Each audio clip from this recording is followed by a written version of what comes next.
নির্বাচনের সম্ভাব্য প্রার্থীদের তথ্য সংগ্রহ করছে পুলিশ। ত্রয়োদশ সংসদ নির্বাচনের সম্ভাব্য প্রার্থীদের তথ্য সংগ্রহ করছে পুলিশ সদর দপ্তর। প্রার্থীদের ব্যক্তিগত, দলীয় পরিচয়, অপরাধমূলক কর্মকাণ্ডের তথ্যের পাশাপাশি গত ৫ বছরের, বিশেষ করে ৫ আগস্টের আগের ও পরের ভূমিকা সংগ্রহ করা হচ্ছে। আগামী জাতীয় সংসদ নির্বাচনে সারা দেশে ১,৯৬৭ জন সম্ভাব্য প্রার্থীর নাম ও জন্মদিন ইতিমধ্যেই সংগ্রহ করেছে পুলিশ। নির্বাচন প্রতিদ্বন্দ্বিতা করতে পারেন এমন প্রত্যেক প্রার্থীর ১১টি গুরুত্বপূর্ণ বিষয় ছাড়াও ব্যক্তিগত তথ্য সংগ্রহ করা হয়েছে।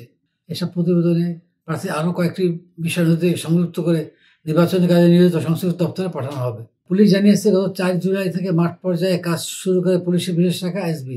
নির্বাচন করতে পারেন এমন প্রার্থীদের বাড়ি ও ব্যবসায়িক কার্যালয়ে গিয়ে পুলিশ সব তথ্য সংগ্রহ করেছে। কিছু প্রার্থী পুলিশকে নিজ উদ্যোগে ব্যক্তিগত তথ্য দিয়েছেন, কেউ কিছুভাবে গোপন করার চেষ্টা করেছেন। পুলিশ প্রথাগত সোর্স ও মাঠ পর্যায়ে বিভিন্ন স্তরের নেতাকর্মীর কাছ থেকে বাকি তথ্যগুলো সংগ্রহ করবে। গত জুলাইয়ের মাঝামাঝি থেকে এই কার্যক্রম শুরু হয়েছে। পুলিশ সদর দপ্তরের মতে, প্রধান উপদেষ্টা ও নির্বাচন কমিশনের ঘোষণা অনুযায়ী আগামী বছরের ফেব্রুয়ারির প্রথমার্ধে সংসদ নির্বাচন অনুষ্ঠিত হবে। ১২ ফেব্রুয়ারি নির্বাচনের সম্ভাব্য দিন ধরে শান্তিপূর্ণ সহিংসতামুক্ত পরিবেশে নির্বাচন নিশ্চিত করার প্রস্তুতি নেওয়া হচ্ছে। এর অংশ হিসেবে সারা দেশের সম্ভাব্য প্রার্থীদের প্রত্যেকের ১১টি বিষয়ে সুনির্দিষ্ট তথ্য সংগ্রহ করে প্রতিবেদন দিতে সব থানাকে নির্দেশ দেওয়া হয়েছে। সূত্র জানায়, প্রাপ্ত তথ্যের ভিত্তিতে আইন প্রয়োগকারী সংস্থাগুলো প্রতি সংসদীয় আসনে নিরাপত্তার চাহিদা মূল্যায়ন করবে এবং ঝুঁকিপূর্ণ প্রার্থী ও এলাকা চিহ্নিত করবে। পরবর্তী সময়ে সেই অনুযায়ী নির্বাচনের নিরাপত্তা কার্যক্রম সাজানো হবে। জানতে চাইলে বাংলাদেশ পুলিশের মহাপরিদর্শক আইজিপি বাহারুল আলম বলেন, একটি সুষ্ঠু ও নিরপেক্ষ নির্বাচন পরিচালনার জন্য অনেক প্রস্তুতি রাখতে হয়।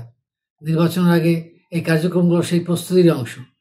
নির্বাচনের নিরাপত্তার কৌশল নির্ধারণের জন্য সব তথ্য সংগ্রহ করা হচ্ছে। এর মাধ্যমে এমন এলাকা চিহ্নিত করা যাবে যেখানে বাড়তি নিরাপত্তার প্রয়োজন হবে। কোনো প্রার্থী সমর্থক সহিংসতা উস্কে দিতে পারেন, তারও মূল্যায়ন পাওয়া যাবে এই প্রতিবেদনে। এর লক্ষ্য হল সহিংসতা বা অনিয়ম হওয়ার আগেই তা প্রতিরোধ করা। সংশ্লিষ্ট পুলিশ সূত্র বলছে, পুলিশ সদর দপ্তর এক চিঠিতে ডিএসবির মাধ্যমে যে প্রতিটি থানায় নির্দিষ্ট টেবিল ফরম্যাটে তথ্য জমা দেওয়ার নির্দেশ দিয়েছে। চিঠিতে সম্ভাব্য প্রত্যেক প্রার্থীর দলীয় পরিচয়, রাজনৈতিক অবস্থান, অপরাধ কর্মকাণ্ড ও পুলিশ রেকর্ড, শিক্ষাগত যোগ্যতা, বাবা মায়ের নাম, ঠিকানা, মোবাইল নম্বর এবং জাতীয় পরিচয়পত্র নম্বর যাচাইয়ের কথা বলা হয়েছে। সম্ভাব্য প্রার্থীদের ঘনিষ্ঠ সহযোগী ও দলীয় কর্মীদের তথ্য অন্তর্ভুক্ত করা হবে এই তালিকায়। সংগ্রহ করা এসব তথ্যের ভিত্তিতে আসনভিত্তিক নিরাপত্তা পরিকল্পনা করা হবে। বিনা বাধায় যেতে পারেন বিরুদ্ধে পক্ষের হামলা, বাইরের হুমকি বা হামলা আশঙ্কা যাতে এড়ানো যায় সেই বিবেচনায় ভোট কেন্দ্রগুলোকে শ্রেণীবদ্ধ করা হয়। নির্বাচন শান্তিপূর্ণ রাখতে আইন প্রয়োগকারী সংস্থাগুলোকে পদক্ষেপ নিতে হবে।